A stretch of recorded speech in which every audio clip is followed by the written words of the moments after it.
시어머니는 시집살이를 시키기로 작정을 한 것인지 하루도 빠짐없이 저를 불러댔어요. 그리고 저는 시어머니에게 오이 소박이 김치를 담그는 법을 배웠는데요.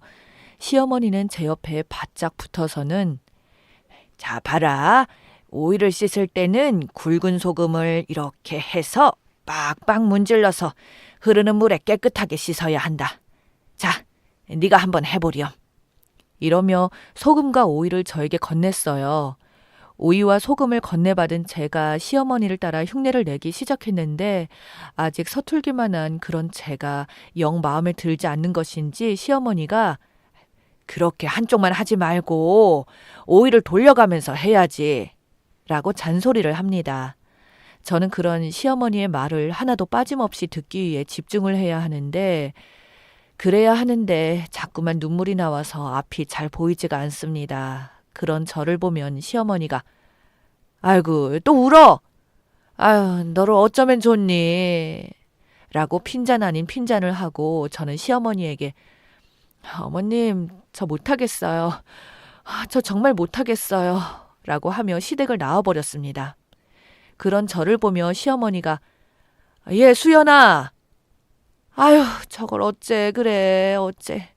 라고 나무라는 소리가 들려오는데 그런 저는 시어머니를 그냥 본체 만체 문 밖으로 나와버렸습니다. 하지만 흐르는 눈물이 멈출 생각을 하지 않고 가슴이 너무 답답하기만 했어요. 저는 얼마 전까지 직장을 다니던 사람이었어요. 대학을 졸업하자마자 들어간 회사를 참 성실하게 잘 다녔었는데 얼마 전에 시어머니 때문에 회사를 그만두게 되었어요. 회사를 그만두었다는 제 말을 들은 시어머니는 잘 다니던 회사를 왜 그만둬? 너 그 회사에서 꽤 인정도 받고 일도 좋아했잖아. 라고 말을 했어요. 어머니 어떻게 그래요? 어머님이 지금 일하고. 제가 눈물을 머금은 채 차마 말을 잇지 못했는데요. 내가 왜? 내가 뭐가? 라고 말을 하며 시어머니가 다시 한번 목소리를 높였지만 시어머니는 그러는 동안에도 제 손을 꼭 잡고 놓질 않고 있습니다. 제가 그런 시어머니의 마음을 어찌 모를까요? 어머니, 저 어머니와 조금 더 가까이 있고 싶어요. 어머니가 주신 김치가 세상에서 제일 맛있는데 그것도 배워야 하고 그리고 좀 쉬고도 싶고 라고 말했는데 요즘 저는 제가 무슨 말을 하는지도 잘 모르겠고 그냥 아무 말이나 하고 있는 것 같아요. 그런 제 말에 시어머니는 그게 무슨 말이야? 왜? 내가 아프니까 너 미안해서 그래서 그만둔 거지? 라고 제 말을 끝으로 어머니가 물었습니다. 그런 어머니의 말에 저는 그저 고개만 저을 뿐 대답도 하지 못하고 눈물만 흘리고 있었죠. 하려면 내 뱃속으로 낳은 자식들이 해야지. 네가 왜 고생을 하려고 해?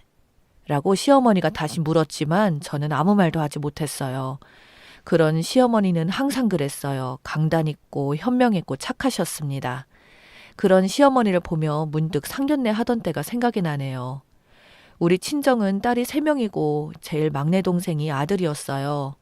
아들을 낳으려고 애를 4명이나 낳았다는데 결국 아들이 태어났고 부모님은 아들과 딸을 항상 차별했어요.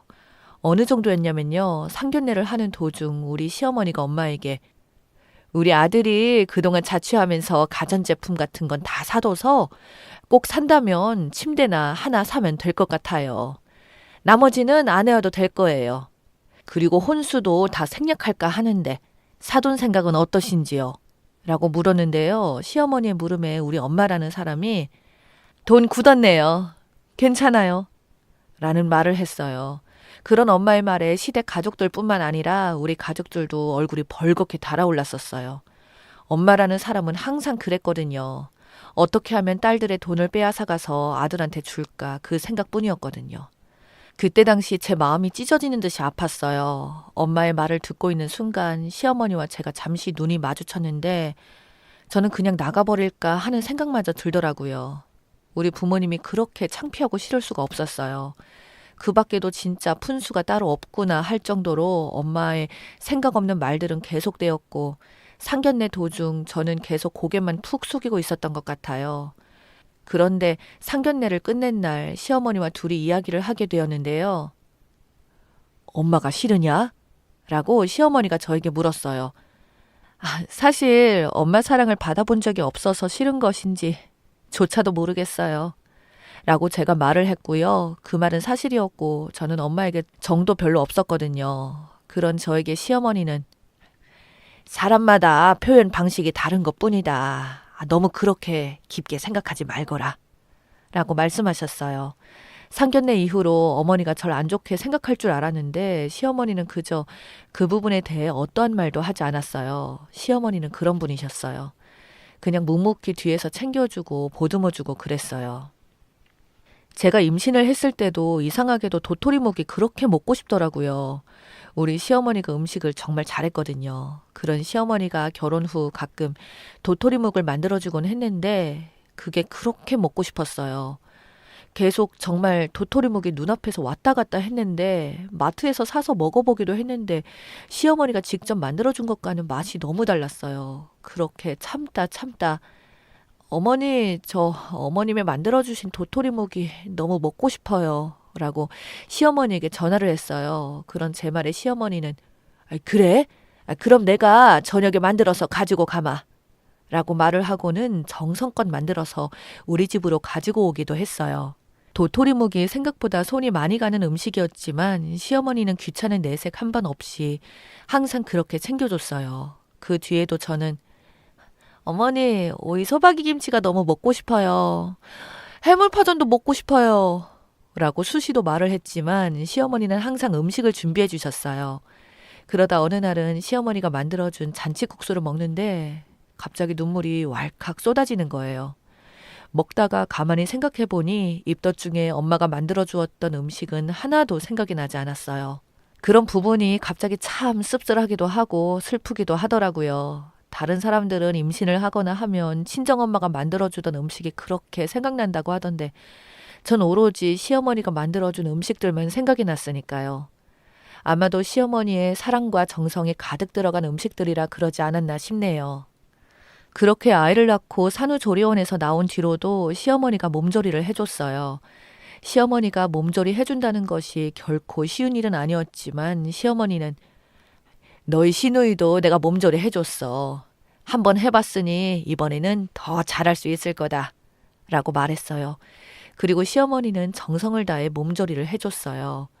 친정엄마는 아이를 낳고 딱 한 번 찾아왔었는데 친정엄마가 온다고 하니 시어머니가 얼른 자리를 비켜주시더라고요. 그런데 친정엄마가 와서는 점심을 해준다며 주방에서 매운탕을 한다더니 매운 동태탕을 끓여서 왔더라고요. 그것도 엄청 매운 동태탕을 말이죠. 그런 엄마를 보며 제가 나 모유수유 해야 돼서 이거 못 먹는데 라고 말을 했지만 엄마는 유난 떨기는 이거 사. 우리 때는 이런 것도 없어서 못 먹었어. 라고 하며 그 많은 동태탕을 혼자 다 먹다시피 하고는 봉투에 돈 10만 원을 넣고는 선심 쓰듯이 놓고 가버렸어요. 저는 그 와중에도 돈 10만 원씩이나 넣은 것을 보며 웬일이지? 라는 생각이 들 정도였어요. 잠시 엄마가 가고 나서 시어머니가 다시 오셨는데 싱크대가 설거지가 한가득인 것을 보고는 바로 설거지를 시작했고 설거지가 끝난 다음에는 아무 말 없이 미역국을 끓여주셨어요. 참 달라도 어쩌면 그리도 다를 수가 있을까요? 저는 그렇게 친정엄마에게 점점 정이 떨어져 나가는 것 같아요. 그래서 친정에는 발걸음도 잘 하지 않게 되었어요. 가봐야 돈 달라는 이야기뿐이어서 남편 보기에도 민망할 정도였으니까요. 반면에 시댁에는 정말 자주 갔었는데요. 시어머니는 항상 맛있는 음식을 잔뜩 만들어주곤 했어요. 특히 우리 시어머니 김치는 정말 맛있었는데요. 이제 갓 담근 김치를 쭉 찢어서 갓 한 밥 위에 올려놓으면 그렇게 맛있을 수가 없었어요. 글을 쓰다 보니 그 김치가 또 생각나서 눈물이 나려고 하네요. 김치 하나만으로 밥 한 공기가 부족할 정도였어요. 그런 저를 보며 시어머니도 그렇게 좋아할 수가 없었는데요. 다른 집 며느리들은 시어머니가 김치 해주면 몰래 버린다고 하던데 우리 집 며느리는 참 심통방통해 라며 한바구음을 짓기도 했어요. 아마도 저는 시어머니 음식을 먹으면서 엄마에게서 한 번도 받지 못한 사랑을 받고 있다고 생각했던 것 같네요. 그렇게 제가 시어머니의 음식을 좋아하자 시어머니는 반찬 등을 자주 만들어서 우리 집에 가져다 줬고 저는 정말이지 반찬 걱정 없이 살았던 것 같아요. 그런데 이제는 그런 시어머니의 김치와 반찬을 먹을 수가 없게 되었어요. 우리 시어머니가 아주 많이 아프십니다. 몇 달 안 남았다고 하는데 저는 그저 믿을 수가 없고 눈물만 나옵니다. 세상에 참 불공평한 게 말이죠. 이제야 사람 사는 것 같았는데 이게 무슨 일이란 말입니까? 그리고 시어머니는 그때쯤 저에게 김치 담그는 법과 김치 만드는 비법을 알려주겠다고 하셨는데 저는 계속 눈물이 나서 못하겠다고 투덜거리고 있었고요. 음식을 배우다가 그렇게 나가버렸는데 마음이 좋지가 않았어요. 저는 그냥 이기적인 사람인가 봅니다. 지금 많이 힘이 되신 시어머니 생각보다는 시어머니 없이 앞으로 세상을 어찌 살아야 하나 그 생각밖에 없는 정말 나쁜 며느리입니다. 아침에 눈을 뜨면 그냥 겁부터 나요. 만약 내일 아침부터 당장 시어머니가 없다고 하면 난 어떡하지? 난 앞으로 누구한테 의지하고 살지 그런 생각만 가득해요. 남편이 있지만 시어머니의 그늘과 남편의 그늘은 엄연히 다른 것이니까요. 그런 제가 걱정이 되는지 시어머니 얼굴에 근심이 가득했습니다. 그리고 잠시 후에 제가 쭈뼛쭈뼛 다시 시댁에 들어갔는데 시어머니가 이미 오이소박이 김치를 마무리하고 있었고 얼굴이 많이 피곤하신지 조용히 침대에 누우셨습니다. 그리고 저도 그런 시어머니 옆에 조용히 누워서 시어머니 얼굴을 바라보는데 또다시 눈물이 앞을 가리네요. 그렇게 깜빡 잠이 들어버렸고 잠시 후에 언뜻 잠에서 깼는데 시어머니가 저를 바라보면서 제 얼굴을 쓰다듬어 주셨어요. 엄마 정이 없어서 내가 더 오래오래 사랑해 주려고 했는데 불쌍해서 어쩌누 라고 말을 합니다. 그 말에 제 눈에는 눈물이 비 오듯이 쏟아져 내렸고 시어머니가 조용히 아가 서로 부족한 것이 많았지만 네가 내 며느리여서 참 고마웠다 라고 말을 하십니다. 어머니는 항상 뭐가 그리도 고마운 것일까요? 제가 더 고맙다고 했는데 말이죠.